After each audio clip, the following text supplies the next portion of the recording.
तो दोस्तों आज हम आपके लिए लेकर आए हैं कुछ बेहद शक्तिशाली वाहनों की जानकारी लेकर, जिनकी ताकत देख आप भी हैरान रह जाएंगे। तो इस वीडियो को शुरू से लेकर अंत तक पूरा जरूर देखिएगा ताकि आप कोई भी महत्वपूर्ण जानकारी मिस न कर दें। मैराडर आर्म्ड व्हीकल। सेना के इस्तेमाल के लिए बना यह ट्रक किसी टैंक से कम नहीं है। यह ट्रक रफ्तार में तो काफ़ी तेज होता ही है, बल्कि पानी के अंदर जाने या फिर ऊंचे नीचे रास्तों पर चलने में भी काफ़ी माहिर होता है। यही नहीं, इसका बाहरी कवच इतना अधिक मजबूत होता है कि दीवार इत्यादि से टकराने पर भी इस पर कोई खरोंच तक नहीं आती। इसकी ताकत का अंदाज़ा आप इस बात से ही लगा सकते हैं कि जब इसके सामने दो गाड़ियां खड़ी होती हैं तो यह ट्रक गाड़ियों के ऊपर ही चढ़ जाता है और उन्हें चकनाचूर कर देता है। यह ट्रक दलदल, कीचड़ जैसे हर प्रकार के रास्तों पर बड़ी आसानी से जा सकता है। यही नहीं, यह ट्रक बारूदी सुरंग से भी क्षतिग्रस्त नहीं होता और निरंतर चलता रहता है। Bulldog extreme 4x4 fire truck. पहली नज़र में इस ट्रक को देखने पर यह कोई आम ट्रक की ही भांति प्रतीत होता है, मगर यह ट्रक कितना अधिक फायदेमंद भी साबित हो सकता है वह बस आप कुछ ही पलों में देखने वाले हैं। यह कोई आम ट्रक नहीं, बल्कि जंगल में लगने वाली आग को बुझाने वाला ट्रक है। इस ट्रक के बम्पर वाले भाग पर पानी फेंकने वाले कई नोजल लगे होते हैं। जब भी यह सूचना मिलती है कि जंगल में किसी दुर्गम जगह पर आग लगी है तो इस ट्रक का चालक ऑफ रोडिंग करता हुआ वहां पहुंच जाता है और एक निश्चित दूरी बनाते हुए इस ट्रक के मुहाने पर लगे नोजल के द्वारा उस आग पर पानी की तेज धार से छिड़काव करना चालू कर देता है।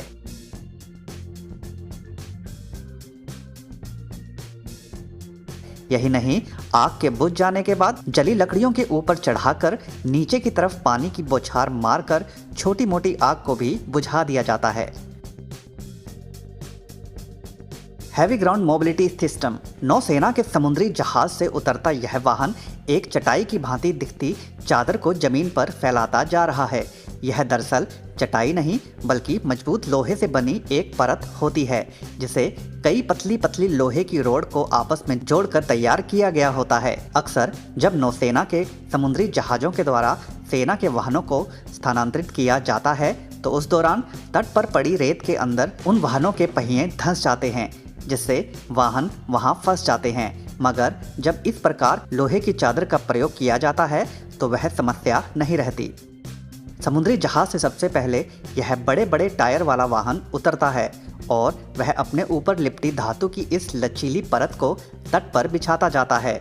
उसके बाद उसके पीछे पीछे दूसरे आम वाहन उतरने लगते हैं और उनके इस लोहे की चादर के ऊपर चलने पर वह रेत में धंसने से बच जाते हैं और सकुशल तट पार कर जमीन पर पहुंच जाते हैं।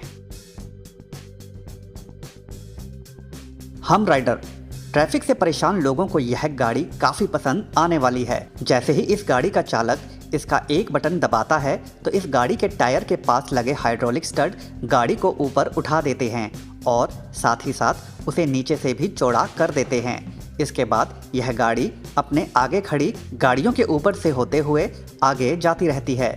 इस गाड़ी के नीचे की तरफ भी कैमरे लगे होते हैं, जिससे इसके चालक को इस बात का ध्यान रहता है कि उसकी गाड़ी नीचे गाड़ी की छत से टकराए नहीं। यह गाड़ी अपने आगे खड़ी कई गाड़ियों को पार करते हुए सबसे आगे पहुंच जाती है और वहां से तुरंत ही रवाना हो जाती है।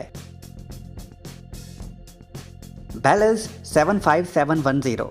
यह ट्रक दुनिया का सबसे बड़ा ट्रक है और यही बात इस ट्रक को दूसरे सभी ट्रक से सबसे खास बना देती है। पूर्वी यूरोप के बेलारूस देश में बनाया गया यह ट्रक अत्यंत शक्तिशाली है। यह ट्रक एक बार में 450 टन तक का वजन उठा सकता है। यह ट्रक 20 मीटर लंबा, 26 मीटर ऊंचा और लगभग 10 मीटर चौड़ा है। इस ट्रक में एक नहीं बल्कि दो इंजन का इस्तेमाल होता है। साथ ही साथ यह एक 4x4 ट्रक है और अगर इस ट्रक की अधिकतम रफ्तार की बात की जाए तो यह 64 किलोमीटर प्रति घंटा की रफ्तार से दौड़ सकता है और यह ट्रक 1300 लीटर तेल में 100 किलोमीटर तक चल सकता है। इस प्रकार के ट्रक को मुख्यतः बड़ी बड़ी खदानों से मिट्टी इत्यादि को ढोने के काम में इस्तेमाल में लाया जाता है। ZVM 2901। रशिया की सेना के द्वारा यह वाहन किसी समय में काफी ज्यादा इस्तेमाल किया जाता था। 1970 में सोवियत के समय में बनाया गया यह वाहन अपनी कई खासियतों के कारण काफी पसंद किया जाता था।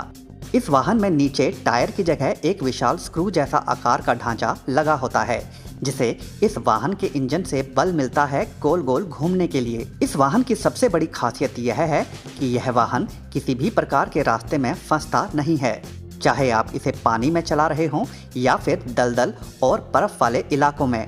यह वाहन बिना रुके निरंतर आगे बढ़ता जाता है। इस वाहन में जबरदस्त ताकत होती है, साथ ही साथ अजीबोगरीब ढांचा जो पहियों के विकल्प में लगाया गया होता है, इसे दुर्गम रास्तों में फंसने से बचाता है और सेना को निरंतर आगे बढ़ते रहने में मदद करता है। इस वाहन को 1970 के बाद आज के समय में पुनः रूस की सेना के द्वारा इस्तेमाल करने के लिए तैयार किया जा रहा है, ताकि इस बेहद शक्तिशाली वाहन का फिर से सेना फायदा उठा सके। विंटेज स्नो कैट्स बेहद अजीबोगरीब सा दिखता यह वाहन पहली नज़र में आपको भी थोड़ा अटपटा जरूर प्रतीत हो सकता है। इस वाहन को दुर्गम बर्फीले इलाकों पर चलने के काम में इस्तेमाल में लाया जाता है। यूं तो आज के समय में कई प्रकार के आधुनिक तकनीक से लैस बर्फ पर चलने वाले वाहन आपको मिल जाएंगे, लेकिन इस वाहन को सबसे पहले 1966 में तैयार किया गया था और यह उस समय में सबसे अधिक बर्फ पर इस्तेमाल किया जाने वाला वाहन था। और यही कारण है कि आज के समय में इस वाहन को फिर से तैयार किया गया, ताकि इस ऐतिहासिक वाहन को फिर से लोगों के सामने लाया जा सके।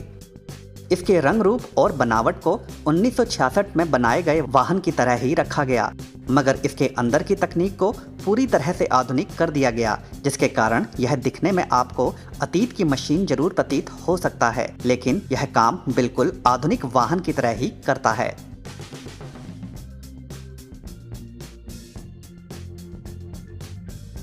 एवटोरोस शैमन 8x8। अभी तक आपने शायद केवल 4x4 गाड़ियों और ट्रकों के बारे में ही सुना होगा, मगर यह ट्रक 8x8 है, यानी कि इस ट्रक में 8 पहिए लगे हैं और सभी पहियों को इंजन से ऊर्जा मिलती है आगे बढ़ने के लिए।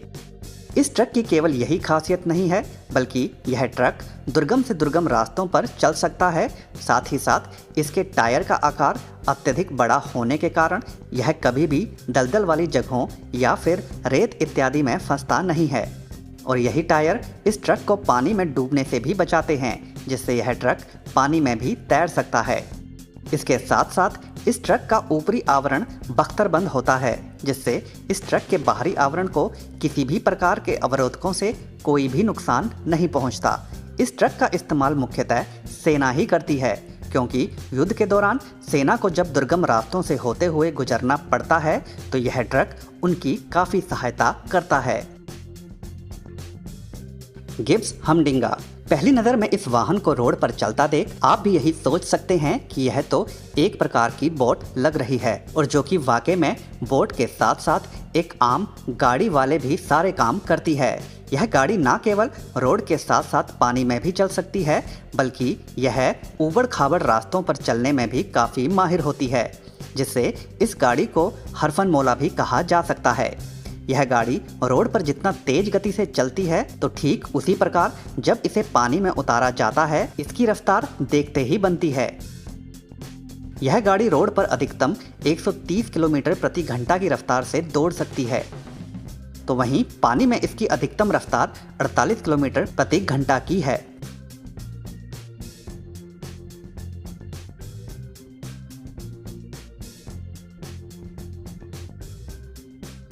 तो दोस्तों, आज की वीडियो में बस इतना ही। अगर यह वीडियो आपको पसंद आई हो तो वीडियो को लाइक जरूर कर दें, और अगर चैनल को अभी तक सब्सक्राइब नहीं किया है तो सब्सक्राइब भी जरूर कर लें। धन्यवाद।